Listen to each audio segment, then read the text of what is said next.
everyone. It is 12:01, so we will be getting started now. Thank you for joining us today and welcome to today's webinar, which is the first from our Work From Home series. My name is Corey Jameson and I'm the Public Relations Intern at the Canadian Institute for Safety, Wellness and Performance, which is hosted at Conestoga College's School of Business. Our Work From Home webinar series aims to share the knowledge generated through two of our large applied research projects. We hope to help organizations recognize the challenges of work from home arrangements and provide guidance on evidence-informed strategies to protect workers' health and well-being while improving their productivity and performance. Today's webinar provides an overview of our initial findings of our national survey, which investigated the impacts of work from home arrangements on the physical and mental health of Canadians. Our speakers for today's webinar are Dr. Amy Hackney and Dr. Amin Yazdani. Dr. Hackney is a research scientist at the Canadian Institute for Safety, Wellness and Performance. She brings expertise in building research collaborations with industries of all sizes and has developed a strong network within the innovation ecosystem. Dr. Hackney has extensive experience supporting research projects from concept to completion, identifying opportunities to leverage additional research support and managing research programs. Her research interest focuses on universal design and investigating how the relationship between human and environmental factors can be used as a guide to improve the design of products and environments. Dr. Yazdani is the director of the Canadian Institute for Safety, Wellness and Performance. Dr. Yazdani uses a multidisciplinary strategy to develop innovative approaches to prevent workplace injuries and work disability at the organizational level. Dr. Yazdani's research interest focuses on the standardization of human factor and ergonomics in the design of products and work environments by developing best practices and technical standards. In addition, he has extensive experience in collaborating with small, medium, and large organizations to implement organizational-wide approaches to prevent workplace injuries and improve productivity and performance. The format for today's webinar will be a presentation by Dr. Hackney and Dr. Yazdani, and then we will take time to do a Q&A session near the end of the webinar. So if you have any questions, please use the Q&A function of the Zoom platform using the chat box to ask your questions, and then we will address them near the end. So I will now hand it over to Dr. Hackney to begin her presentation. Hi, everyone, and thank you, Corey, for the introduction. So by the end of the webinar today, we will have provided you with an introduction into the state of work from home. And we'll have discussed some of our findings from the national survey that Corey already introduced. And we will also be touching on some of the recommendations on how organizations can help address some of these challenges that we have identified. We will briefly touch on some initial trends that we are observing in our follow-up survey. However, the majority of these details will be presented in later seminars. So as a background, I think it's important to recognize that the term telework was first introduced in 1970. Oddly enough, though, we still don't have an internationally recognized definition of what telework actually is. However, it is safe to say that telework, along with its related terms like work from home, virtual work, remote work, all fall under the umbrella of flexible work arrangements, which can be included in the flexibility of working hours, working days, or working location. The use of flexible work arrangements within organizations have grown in popularity and use over the years. This growth has been attributed to three main things. First, to improvements in technology that allow workers to work more efficiently outside of the traditional office.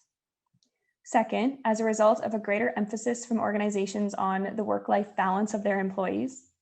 And third, as a means of attracting diverse populations of workers, including mothers, women, individuals with disability, or even just the next generation of workers. As a result of this increase comes a similar growth in the interest in understanding the benefits and challenges that are associated with these arrangements. Typically, research has focused on the impacts that work from home has on four main themes: physical health and pain, mental health and stress, work-life balance, as well as productivity and performance. For the purpose of our webinar today, we are going to focus mainly on the first three, where productivity and performance will be discussed in our next webinar. So the research that has been conducted to date showcases a host of benefits and challenges with work from home arrangements. However, these results are quite inconsistent. On one hand, we see that work from home increases worker productivity, which has been attributed to taking fewer breaks and less sick days. People report having greater focus and less distractions at home, increased autonomy in their job, and overall greater job satisfaction. Work from home also allows workers the flexibility to work around their own life commitments, has been shown to increase cost savings for both the individual and the organization, and can result in less turnover for the organization. However, research also suggests that many of the opposite effects are also true, where work from home can blur the lines between work and home life and has been attributed to an inability to unplug. It has been shown to reduce motivation and decrease job satisfaction. Work from home has also been shown to reduce productivity as a result of problems with task completion, increased anxiety, or greater stress. Organizations may have difficulty establishing work culture and connections among colleagues, which can lead to increased absenteeism and decreased morale. But despite these inconsistent findings, the consensus is generally that work from home can have positive effects on both the individual and the organization, assuming the flexibility is managed properly, that the setup is appropriate for the industry, and that job duties are the right fit between the individual and the organization working outside of the office space. It is important to note, though, that all of these benefits and challenges identified in the research typically are associated with work from home populations who are given the choice as to whether to work at home or at an office, which means that those who are working from home are likely doing so because it's something they want to do, and those who don't like it or don't find it productive typically return to the office. The flexible work location that is typically represented in the research has also offered on a part-time basis, where individuals can choose the days of the week in which suits their schedule to work outside of the office space. Further, work from home would have been previously used in organizations that are open to the idea and who are well positioned to be able to offer it. However, on March 11th, 2020, as we all know, the World Health Organization declared COVID-19 a global pandemic, and the world suddenly had the way we work and interact with our communities completely change.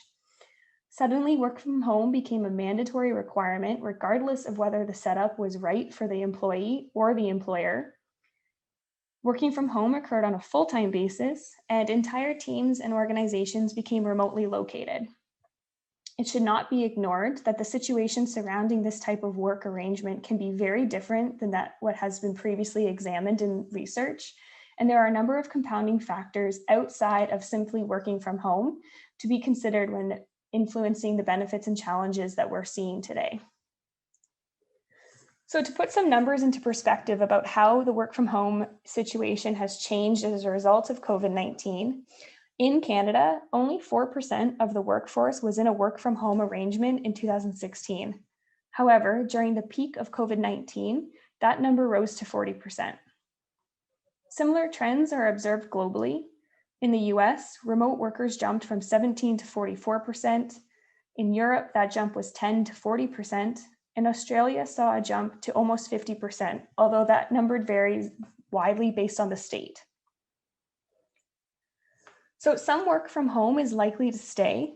However, what that looks like remains unclear. Recently, headlines have been indicating that large corporations such as Google have announced that they will be returning to the office, while other headlines are showing that employers are considering full remote work situations.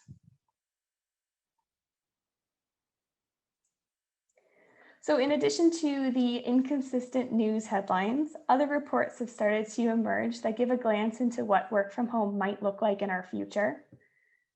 The Global Workforce Analytics reports that up to 30% of the global workforce will still be in a work from home arrangement at the end of 2021. Forbes states that roughly 74% of companies plan to permanently shift to remote work. And Statistics Canada suggests about 80% of teleworkers would like to continue working from home after the pandemic is over. 30% of people say they will leave their job if they are required to return full-time to the office, and yet 70% of CEOs say their workforce will indeed be back in the office by the end of 2021. So acknowledging that the way we work has drastically changed, despite not having complete clarity on what the change will look like, it's vital that organizations understand the impacts that this new way of work has on their workforce in order to ensure they are equipped with the information and resources necessary to ensure their workforce remains effective and healthy. So to this end, we launched a national survey on the impacts that work from home has had on the mental and physical well-being of workers during the COVID-19 pandemic. We wanted to gain an understanding of how the health of Canadians can be protected in work arrangements that are mandatory and occurring on a full-time basis. So we distributed a survey nationwide through our network between October and December 2020. This allowed us to examine experiences of Canadians after roughly 7 to 10 months of working from home. During this period, Canada was experiencing an average of about 5,000 new COVID-19 cases per day. We are currently completing a follow-up survey with the respondents from Survey 1. But as I mentioned before, we will be covering more of the results, the detailed results of this survey at a later date, and we'll only briefly touch on some trends in the results sections today. So to be included in the survey, people had to be living in Canada, be over the age of 18, and be working from home at least 2 days of the week. I should note, though, that the vast majority of our respondents were working full-time from home. We surveyed people from all industries and sectors, and in total, we had over 1,600 people respond to the survey. So before we dive into some of the general findings, it's important that we highlight who this data is representing. So 53% were between the ages of 35 and 55, the majority of which were female. We need to note that most of our respondents were from Ontario. 37% of people had children, and just over half lived with another adult, but with no other children. Job-wise, the vast majority of our respondents were non-managers and worked from large organizations. The most represented industries, which were equally distributed, included education and training, professional, scientific and technical, public administration and information, as well as media and telecommunications. Perhaps most importantly, 78% of our respondents had never worked from home prior to the pandemic, so this truly was a new way of work for many of our participants. So we're going to start with a quick discussion about some of the physical health and pain questions that we included. And here we asked participants to rate their overall physical health as either poor, fair, good, very good, or excellent. So looking at this graph, the left column under poor, fair, we see that 1/4, or about 25% of people indicated that their physical health is poor or fair. Of these individuals, the majority were men and over the age of 46. Interestingly, though, despite most individuals actually stating that their physical health was good or better, so the middle and the right columns of the physical health rating graph on the left, what we see in the pie graph here is that over 70% of people said that they experience pain and discomfort at the end of their working day. This is represented with the green or the teal color on the graph. This result is perhaps surprising. However, when we look at or if we look at the other literature surrounding office work and pain and discomfort, we actually see that this 70% is pretty in line with previous literature. However, it's still important that we dive into what might be causing this pain and discomfort at home. So what we did is we asked individuals how often they experience pain in major regions of their body. This included the neck, shoulders, hands, fingers, arms, mid to low back, and lower extremities. So for simplicity of representing this data, we combined the responses to be either yes, pain is experienced, which appears as the teal color on the bar graph, or no, pain is not experienced, which appears as yellow on the graph. The neck, shoulder, and mid-low back regions are the most common area where people are feeling pain, and that is not entirely unexpected. These are highlighted in the red circles. And to throw some numbers at that, nearly 60% of people experience this neck and shoulder pain, and almost 50% experience low back pain. But perhaps most concerning is that of the people that report experiencing pain, 55% said that they deem this pain to be either moderate or severe in nature. Furthermore, it should be noted that women report experiencing more frequent and more severe pain than men. It's also worth noting that these trends appear the same in our follow-up survey, indicating that these pain levels have not changed over time and suggests that the underlying cause of these pains has not been accommodated for in the home office. A few other general findings which may provide some insight into why such high percentages of our respondents are experiencing pain, or at least get the conversation going about how this could be addressed in the future, are as follows. So people spend 83% of their working day sitting. The remainder of this time is split between standing and walking. Despite sitting for so many hours, over 30% of people are not using an adjustable chair at home, and nearly 20% of people do not have a dedicated workspace. They just work wherever they can. This includes the kitchen table, the couch, or in some cases, I kid you not, the bathroom. 45% of our respondents felt that their workstation was less comfortable than their workstation at the office. Most people were provided laptops and desktops from their employer. However, the majority were not provided other hardware necessary for proper workstation setups, such as separate screens, keyboards, or computer mice.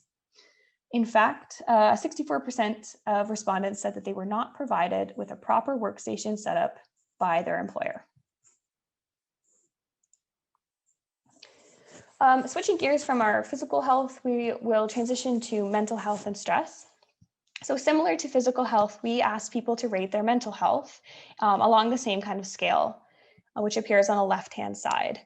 The results displayed on the bar graph show that nearly 30% of people rate their mental health as poor or fair. When we broke some measures of mental health down into factors such as burnout and stress, we see that some concerning numbers. Burnout, including ratings such as feeling worn out, being physically and mentally exhausted, and feeling tired. And within the red circle, you can see that over 3/4 of respondents were experiencing symptoms of burnout. For stress, we considered measures such as problems relaxing, being irritable, and feeling tense. Again, within the red circle, you can see that nearly 70% of people report symptoms of stress. I should note that these questions were adapted from the Copenhagen Psychosocial Questionnaire for those who are familiar with mental health research. And for those who are the most stressed appear to be managers, those working in education, and people who have caring responsibilities either for children or other dependents. So we also looked at two different types of stress: somatic stress, which included headaches and stomach aches, as well as cognitive stress, which included questions around problems concentrating, difficulties thinking clearly, making decisions, and remembering things. In general, just over 50% of people report feeling cognitively stressed. Cognitive stress was by far the more common type of stress over somatic stress. And interestingly, women, those living alone, and those working in education and training, again, were more cognitively stressed than their counterparts.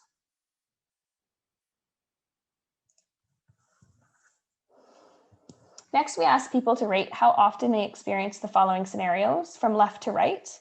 I do not have time to complete my work tasks. I get behind in my work, and my work is unevenly distributed, so it piles up.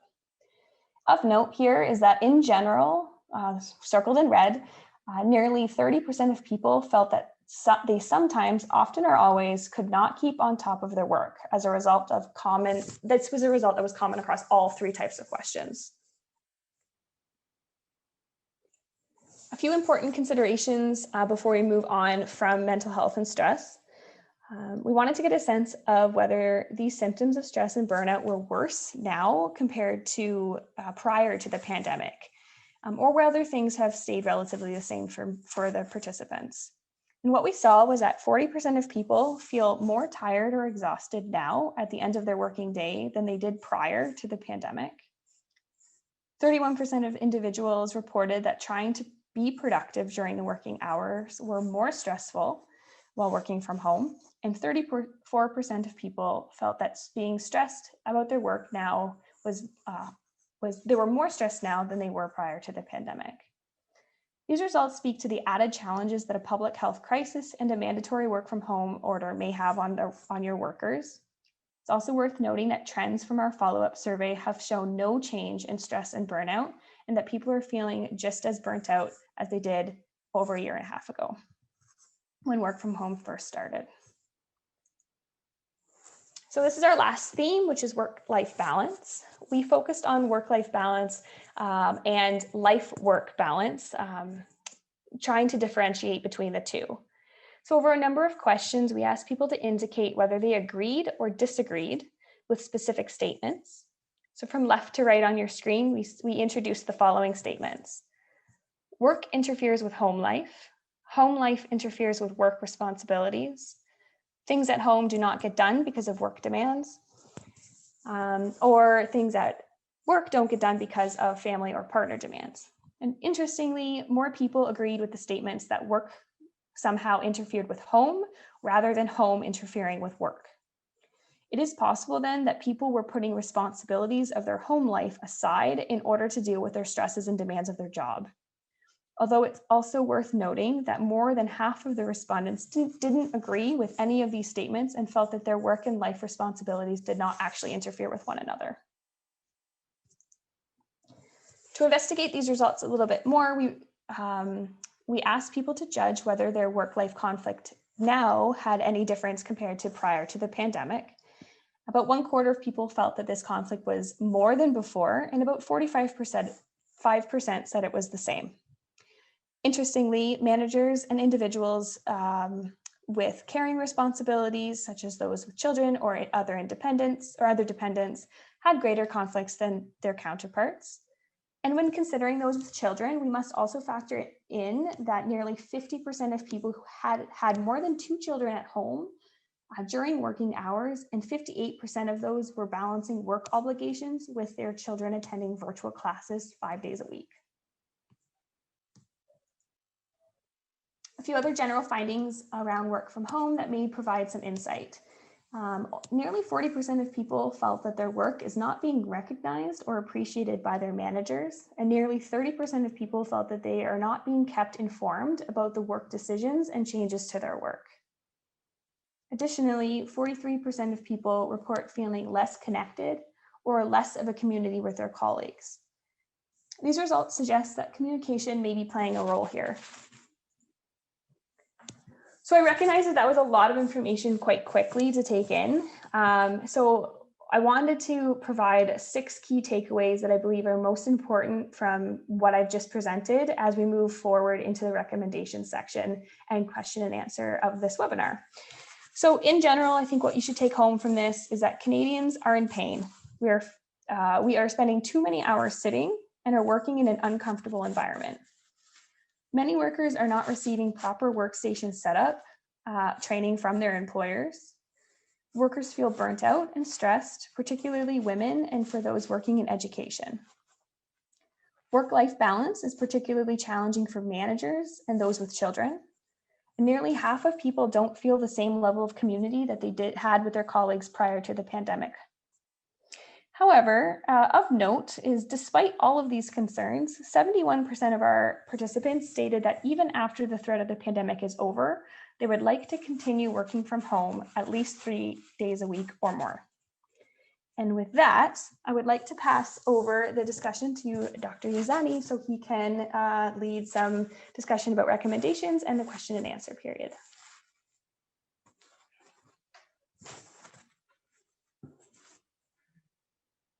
Okay, thank you, Amy, for presentation.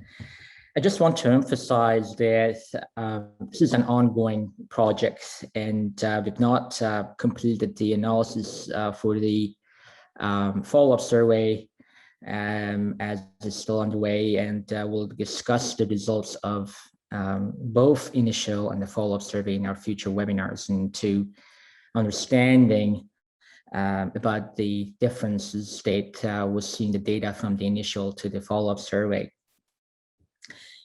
I think you all have seen that speculations around the world of work that is changing, and that we need to do something about this.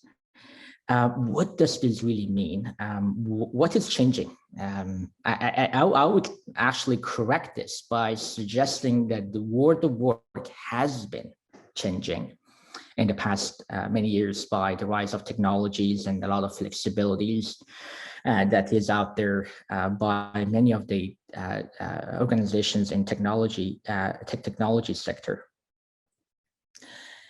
But then why should organization start thinking about and what they need to do if they're going to be adopting new way of working and they accepting that new way of working, and what do they need to do? What employees need to do in that regard? The answer to these questions are not simple, and I'm I believe that many of us are still struggling to really find a good answer to these questions. But work from home and everything around work arrangement is complex, and we have to make sure to recognize that there is no kind of a one-size-fit-all type of scenario here when it comes to work from home arrangements. If you're in the education sector, your approach might be totally different than those in technology sector. The technology sector is a sector that they are the early adopters of work from home arrangements. Your resources also not even comparable. Looking at education sector versus technology sector, looking at large organizations versus medium versus small startup organizations, they have different levels of resources. You're even talking about two different types of organizational culture when you're comparing in education versus technology. If you are a computer programmer, the whole work from home experience is totally different compared to, let's say, you are a college teacher, or you are a high school teacher, or you are an elementary school teacher. So what is changing? What do we need to do? I think the answer to this question is that post-pandemic, we're not talking about mandatory work from home. We're likely switching to some form of flexible work arrangements, volunteer work arrangements. So what is that work from home, flexible work from home arrangement? Is this something new? But you know, the answer is no. You know, we've been actually doing work from home, flexible work from home arrangements for years now. And it has many different forms, and it ranges from flexible hours to flexible location of work, and even flexible workload when it comes to occupations that you have multiple individuals doing parts of a task. It is highly recommended as a means to accommodate workers and has shown to be very effective in boosting organizational and personal productivity and performance. Yet being also introduced as a means to protect the health, safety, and well-being of workers. But if they are implemented correctly.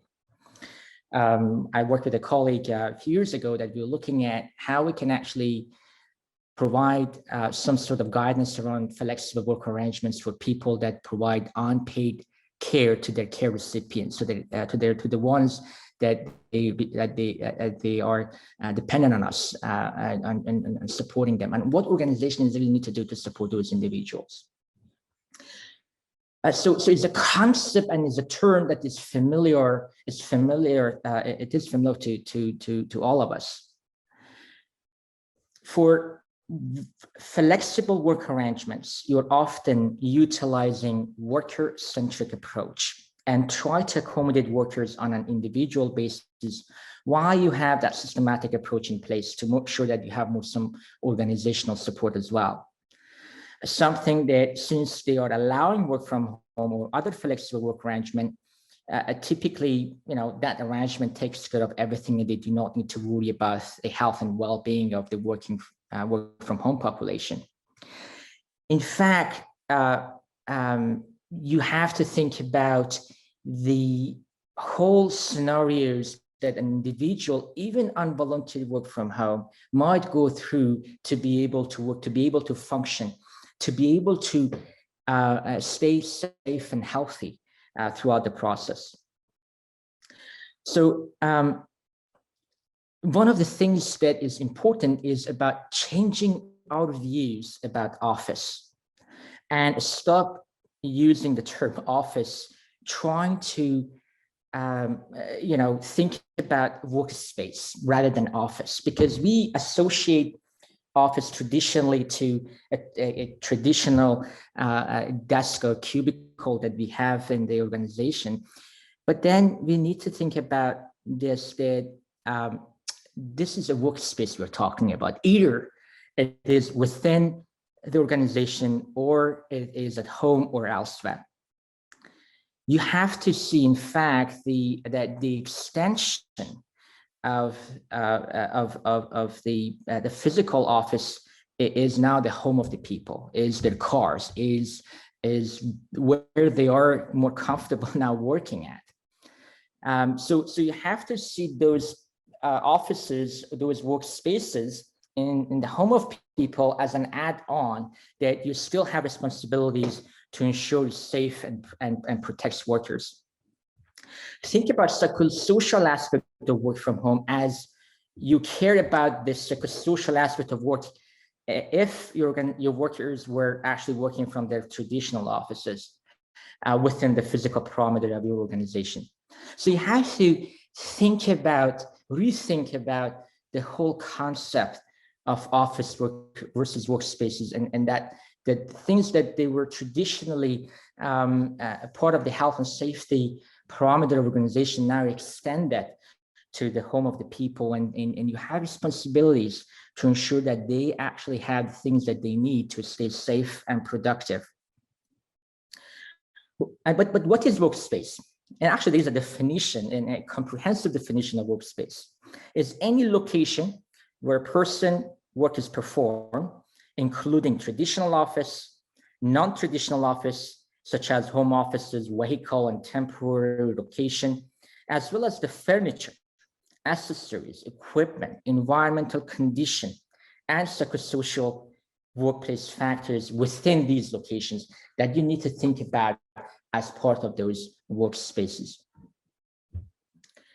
So this is important as we try to transition to the new world of work. I just need to admit that what we say new here again is not new, is that something again that we have been exposed to before pandemic. So what do we need to do about workspaces?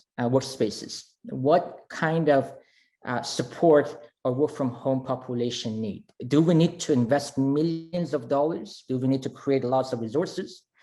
How we respond to growing demand from workers to offer some sort of flexible work arrangements is all depends on how you utilize your existing resources and resources that they are actually available out there free of charge to many of us, to various organizations that they are right now providing these resources available. But also you have to think about a lot of variables that is specific to your own organization, ranging from number of workers, the sector that you're in, the type of the job that you have, and so on. So you got to think about this in a way that that really fits your organization, and then think about kind of that a worker-centered approach that I was discussing earlier today. But okay, that now that we kind of have some understanding about the issues that Dr. Hackney just presented to us, let's think about some basic principles that you need to pay attention to. When it comes to preventing workplace injuries and social health and safety, there are a lot of resources already at our disposal. And again, you do not need to reinvent the wheel, because again, a lot of resources are available to us for free, and we can actually kind of utilize them. But then there's some kind of really important recommendations around the fact that your workforce need to have access to ergonomically designed chairs, desks, and equipment. This is significantly important, even for the psychological well-being of your employees. This is the best, the best way actually that you can kind of prevent workplace injuries, to making sure that the workers have access to these ergonomically designed equipment. But this alone is not going to help your workers. So we might have to think about how kind of you monitor signs and symptoms of workplace injuries, provide one-on-one virtual consultational training, provide training and promote simple solutions. Again, it doesn't need to be complicated, simple solutions that again, they're available, and I provide you some examples today. And also promote healthy behavior. Avoid prolonged sitting and standing, taking frequent breaks, and so on. Again, many of you perhaps are aware of many of these scenarios or suggestions, or right now implementing them, but you have to think about how we can tailor this towards the need of your organization, taking into consideration your existing resources and how you can actually mobilize those quickly. But then it is important that to recognize that even if you're giving the best ergonomically designed office equipment, unless you do not know how to use them, unless the workers do not know how to use them, they're not going to be effective in reducing workplace injuries. So I call it the development of the MSTprevention.com with Dr. Richard Wells out of CREMSD, University of Waterloo. And this website, I think some of you are aware of it. It is a free kind of one-stop shop kind of thing to get access to all the resources when it comes to prevention of workplace injuries. The website is funded through Ontario's Ministry of Labour and contains lots of resources to support small, medium, and large businesses. The office ergonomic resources within this website has a lot of good information. It's simple to use. It provides office ergonomic principles in easy to understand form for a range of audience with limited knowledge in health and safety. So you do not need to be expert to use this information here. They're very easy to understand. And these kind of poster format resources are very useful to increase awareness among workers and to kind of train them how to make the workstation safe. And I think some of you perhaps have used them. And then also you can actually use them as kind of a checklist to evaluate your own workstation and make sure that to kind of understand what kind of considerations you have to put in place to improve your workspaces and make sure that they are ergonomically designed. You can even apply the same principle for school-age children and how you can actually improve their workstation, again, as we are all now kind of transition to work from home, and a lot of our children are homeschooling. In addition, you heard from Dr. Hackney that the work from home population has spent 83% of their time in seated posture. CREMSD resources on 6 stand workstations are evidence-informed best practices that can help our remote workers understand the importance of avoiding prolonged posture.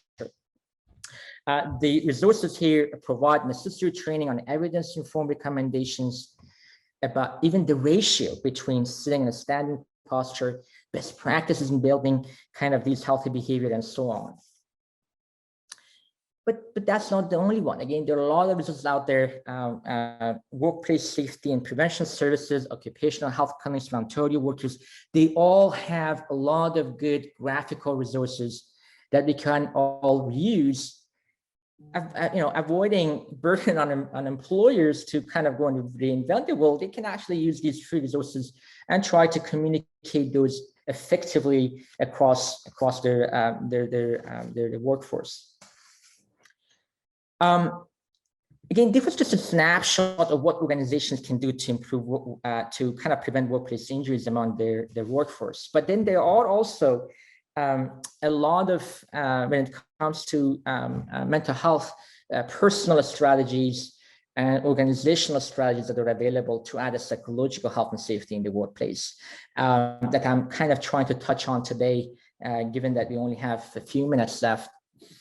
One of the resources, for instance, around personal strategies is the one that was developed by Center for Expertise on Mental Health in the Workplace. And again, the resources on mental health are significant. There are a lot of resources out there that you can actually use, but I like this in particular because summarizes what other kind of resources already have, and really focuses on three main principles: set a schedule, get connected, and implement a healthy lifestyle.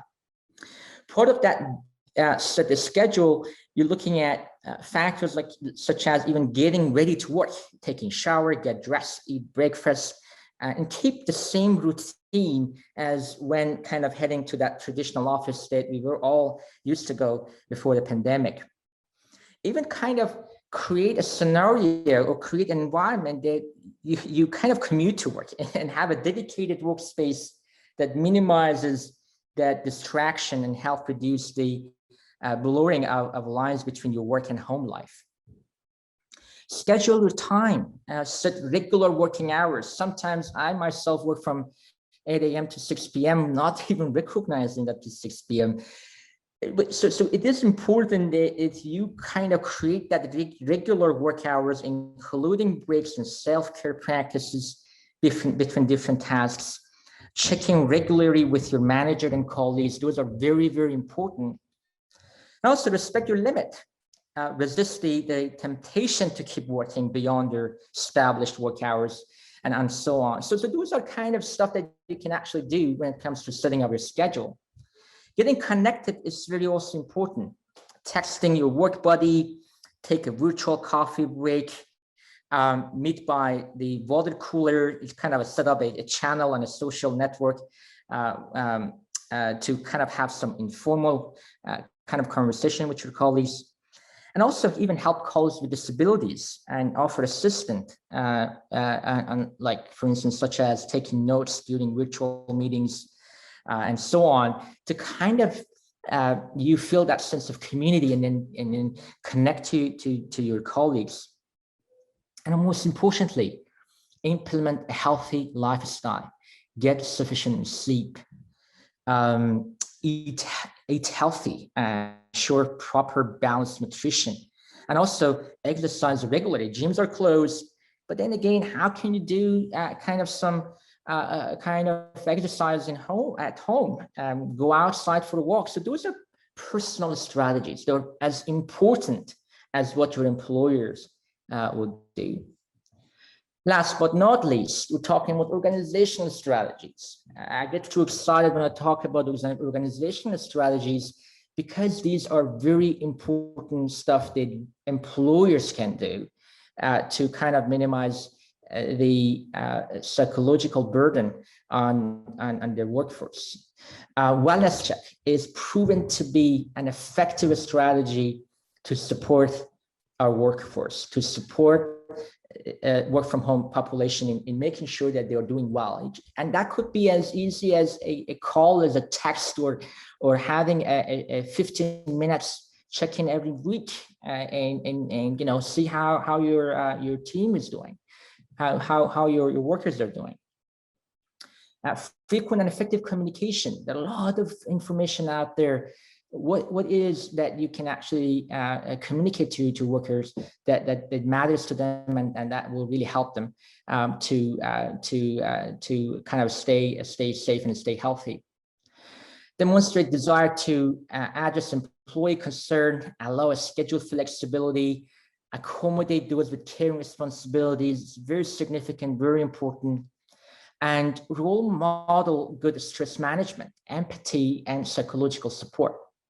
Also promoting kind of routine work-life balance, physical activities, scheduled breaks, and so on. So those personal strategies that I discussed earlier, as well as providing required technology and ergonomically designed equipment are very, very effective strategies that could be implemented that can help you work from home individuals to stay safe and healthy.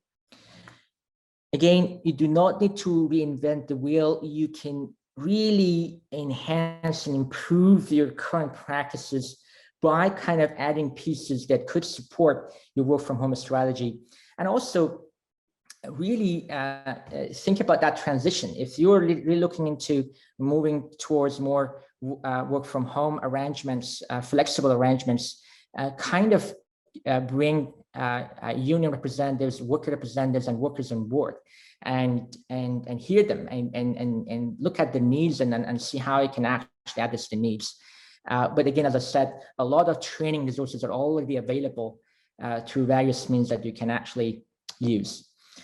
So that was kind of the end of my presentation. Again, a lot of information we'll share with you in our future webinars when it comes to work from home and effective strategies, specifically around productivity and performance as well. So stay tuned about those.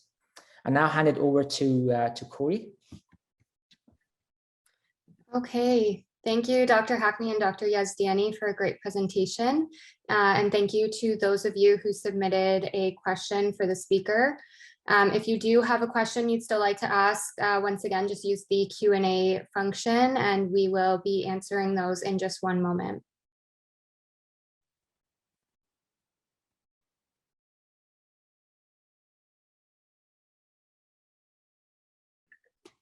So we did have a question that was wanting to know what we will be discussing in the upcoming webinars of the Work from Home series and kind of what information we'll be going into detail on.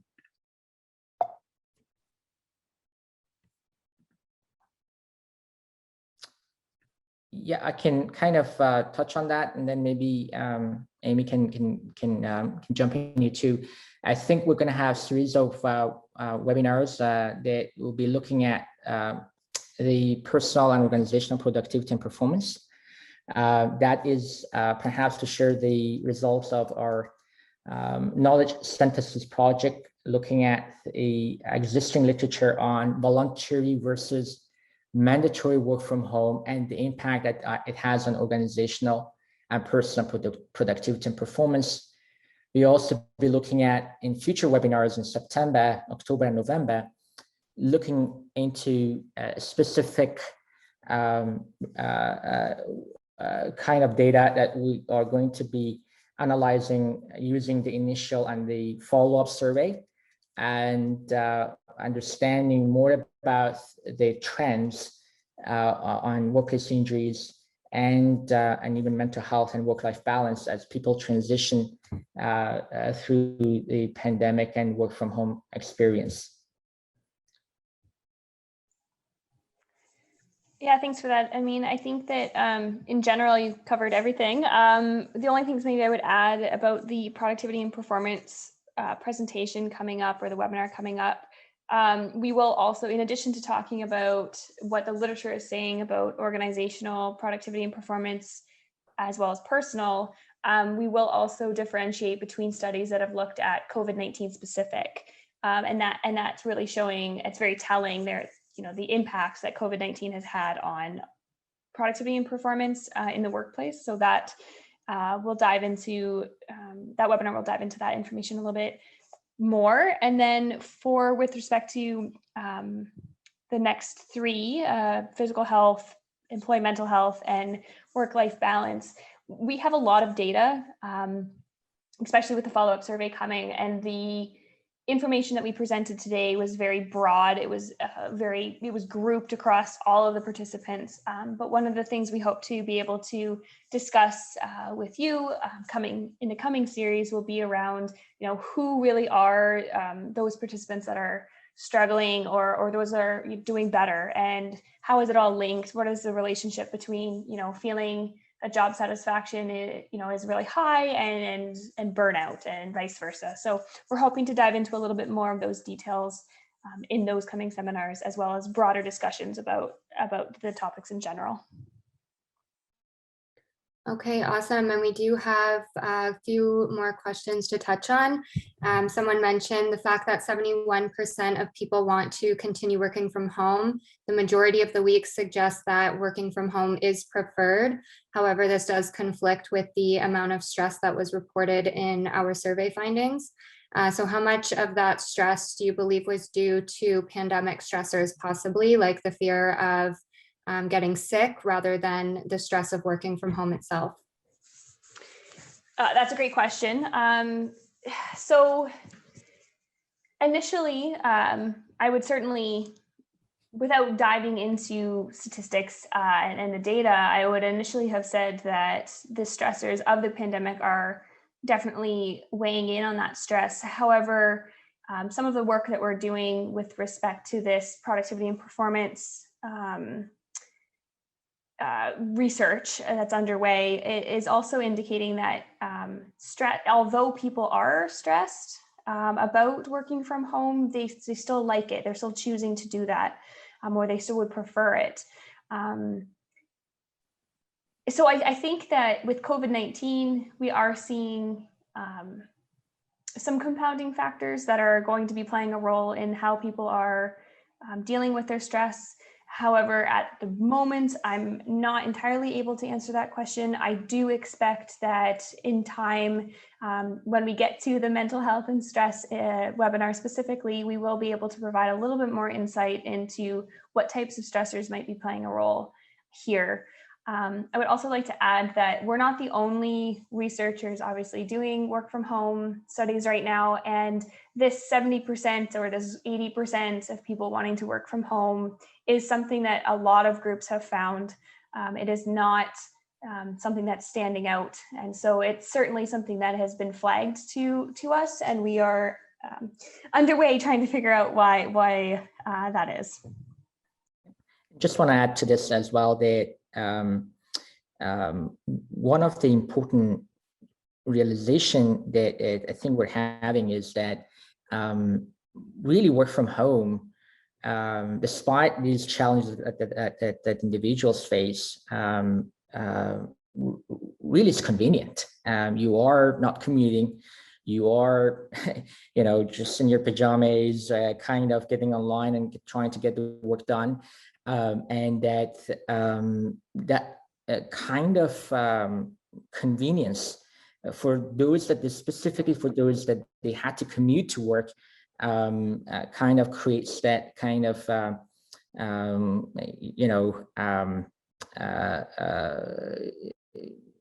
cost benefit kind of analysis kind of thing, to realize that, well, you know what, these are the conditions I have. I'm more stressed, but then kind of rather to kind of work from home because, perhaps the driving is more stressful for me, right?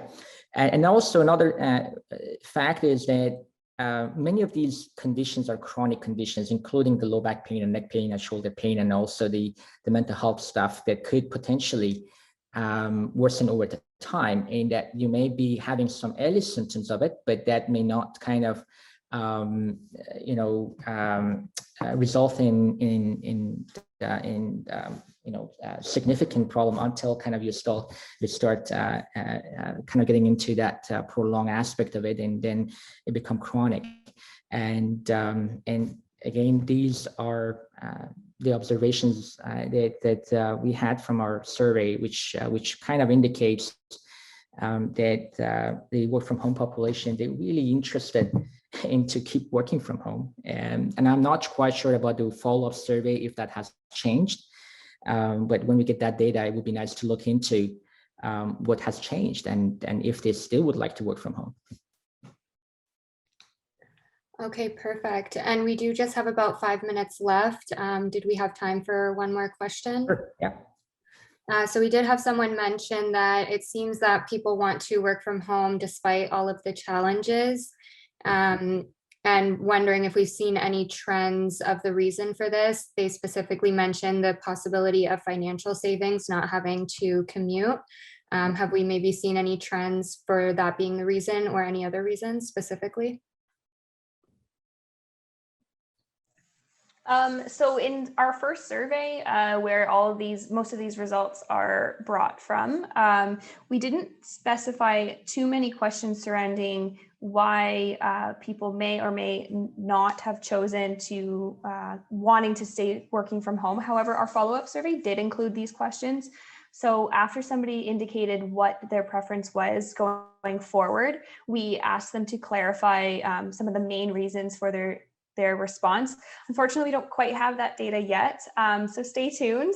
But in general, the typical responses are going to be surrounding things like what Dr. Yazani has already mentioned, like saving commute time, cost savings, around flexibility of, working around their other commitments would be reasons why they want to continue working from home, whereas those who are maybe against it are lacking social connection, technology challenges, or they're just in a job where it's not as convenient or not as easy to be working from home and to be productive in that case. So stay tuned for the detailed response. We will certainly be able to talk more specifically about our respondents and how they feel in the coming webinars. Okay, perfect. Thank you for those answers, and thank you to everyone who submitted questions. We are running out of time, so we just want to wrap up. If we didn't get to your questions, though, we will have a contact page at the end of this presentation. If you do want to continue the discussion, we will have a contact email if you want to send any additional questions over to us. We'd be happy to take a look at those and answer. So just as we wrap up, I would like to bring your attention to our upcoming work from home webinar schedule. Just on this slide here, you have the upcoming dates for the work from home series. And then we also have an upcoming series for addressing operational stress injuries experienced by paramedics during public health crises. So if you're interested in any of these, you can screenshot these dates or take a quick picture. We do also have our registration links available on our website or social media channels if you want to check those out and register for those. And then just on the next slide here, we do have our recordings available all on our YouTube channel. So that channel is at CISWP. So we already have our past webinars uploaded there. And if you happen to miss a webinar or can't make one of them, we will be uploading the work from home series on this page as well. So thank you again to everyone for taking the time to join us today. We hope to see you at the future webinars, especially of the work from home series. And our researchers will be discussing their findings in more detail, as mentioned before. So we do have this contact page. If you'd like to get in touch with us, we'd be happy to discuss things further with you. But other than that, I hope everyone has a great rest of your day.